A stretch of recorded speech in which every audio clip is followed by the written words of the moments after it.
and welcome to The Unexpected List. I'm Will, and with me as always is my only contestant, Sarah.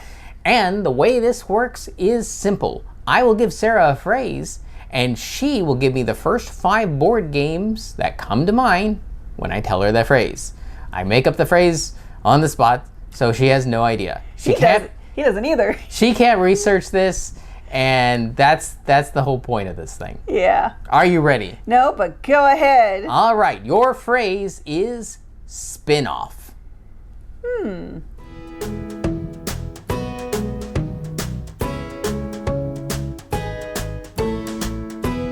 All right, we're back with Sarah's unexpected stack.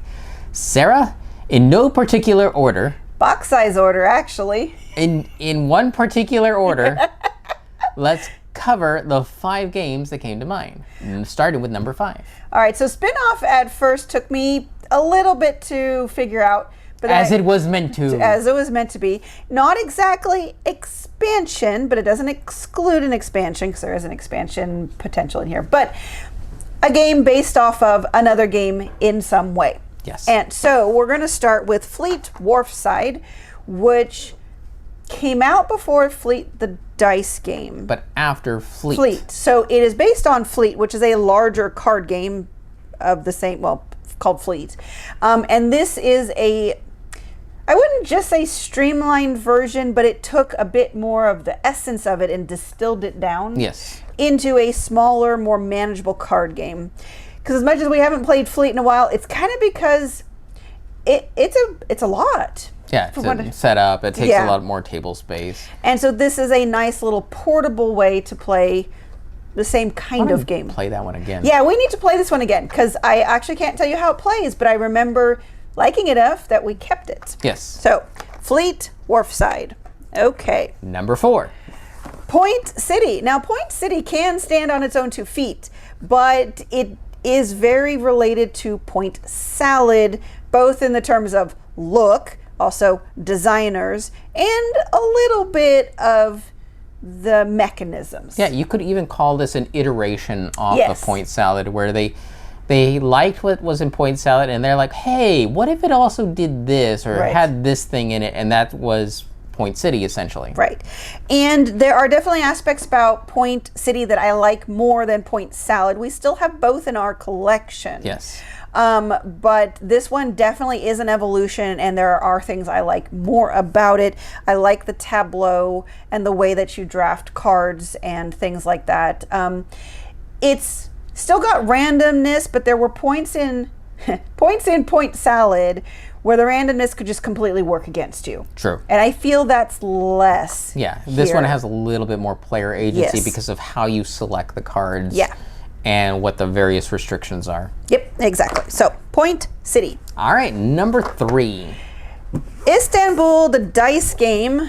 Here, I think this is one I don't want to just lift up. There we go. Pretty much if a game says the dice game. Yeah, pretty much any dice or roll and write or card version of a game. Yeah, it's a spin-off. Yeah.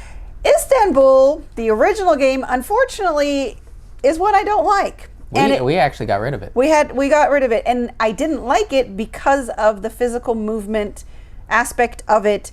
This didn't work with my brain. But oddly enough, I think we were taught Istanbul the dice game first.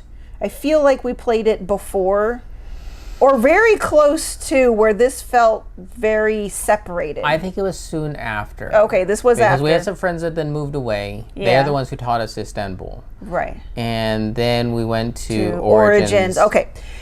This feels very different, but it still has a lot of the theme and essence, but it takes the part of Istanbul I liked and makes it a fantastic game. Yeah. It's very streamlined, very straightforward, very light, short, because that was the other thing. Istanbul was a really long game.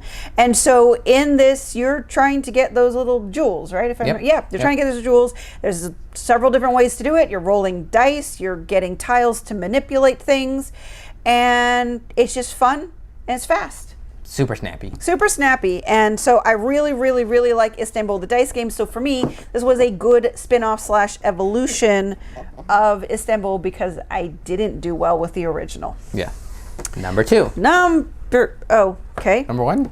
Number 2? Two. Number 2. I was counting down. You were counting I started down. from Right. 5. Right. Now we're number 2. You made me rethink this. Sorry.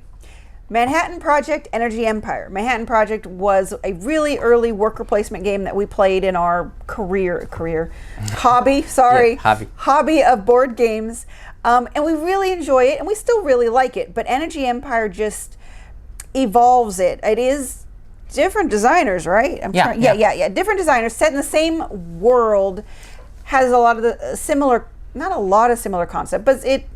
Well, it took the base concept of nations fighting over their atomic arsenal and moved it into the Cold War. Right. And that's where this energy empire is the new thing that everybody's fighting over. Right.